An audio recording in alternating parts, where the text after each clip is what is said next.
धेरैजनाले वेट गरेको Nepali film Prasad 2 finally युट्युबमा आइसकेको छ र यो फिल्म प्रसाद 1 को स्टोरी कन्टिन्यू होला भन्न सोच्नु भएको छ भने त्यो होइन, यसको स्टोरी फरक रहेको छ।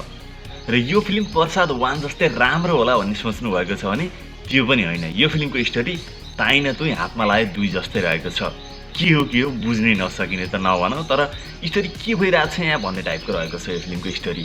र यसको नाम यो प्रसाद 2 चाहिँ यो फिल्म अलिकति बिकम्न त मान्छेले यो फिल्मको नाम सुनेर भए पनि यो फिल्म हेर्न आउँछन्। प्रसाद 2 भनेपछि प्रसाद 1 जस्तै सोचेर हेर्न आउँछन् भनेर चाहिँ अलिकति गेम खेल्न खोजेका छन्, तर पनि उनीहरू सफल हुन सकेका छैनन्। किन भन्दा मान्छे अथवा भनौँ दर्शकहरूलाई चाहिँ फिल्मको स्टोरी मन परेन भने चाहिँ फिल्मको नामले केही पनि हुनेवाला छैन। अलिअलि त आउलान्, अलिअलि केहीसम्म सफल पनि भयो होला। फिल्मको नाम प्रसाद 2 नभएको भएर फिल्ममा के अधिकारी, विपिन कार्की जस्ता राम्रा कलाकारहरू नभएको भए यो फिल्म कता बिलाउँथ्यो थाहा नै हुन्थेन।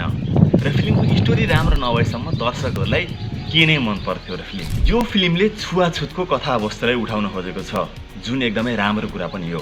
तर यसको कथावस्तुले गर्दा यो फिल्म त्यति उत्कृष्ट बन्न भने सकेको छैन।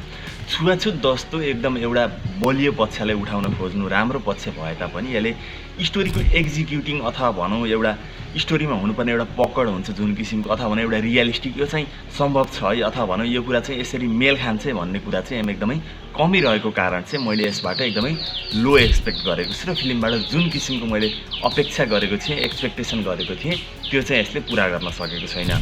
र यो फिल्म चाहिँ अब नर्मल वाचरहरूलाई अब सामान्य रूपमा इजिली हेर्ने मान्छेले मन पर्न पनि सक्छ, तर फिल्मी किराहरूलाई चाहिँ यो फिल्म मन पर्न एकदमै गाह्रो रहेको छ। यो फिल्ममा नयाँ पनि केही पनि छैन त्यस्तो, त्यही घिसापिटा स्टोरी जुन चाहिँ अहिलेका सासु बुहारी ड्रामा अथवा भनौँ सिरियलहरूमा देख्न छ्यापछ्याप्ती पाइन्छ। र मेरो कुरा गर्नुपर्दा मलाई फिल्मको स्टोरी राम्रो भएन भने फिल्ममा जतिसुकै राम्रा हिरो हिरोइन हुन्, जतिसुकै राम्रो डाइरेक्सन होस्, जतिसुकै राम्रा डायलगहरू हुन्, जतिसुकै राम्रा सिनहरू हुन्, तर त्यो फिल्म मन पर्दैन, किनकि स्टोरी म्याटर्स म्यान। फिल्ममा एक्टिङको कुरा गर्नुपर्दा अर्पण थापाले एकदमै राम्रो अभिनय गरेका छन्। उनलाई चाहिँ एक गाउँले बदमास पात्रको रूपमा चाहिँ एकदम राम्रो एक्टिङ गर्न उनी सफल भएका छन्। फिल्मको अरू सबै ओभरअल कुरा चाहिँ राम्रो नै हो, तर यसको स्टोरीले गर्दा चाहिँ फिल्म मात खान पुगेको हो।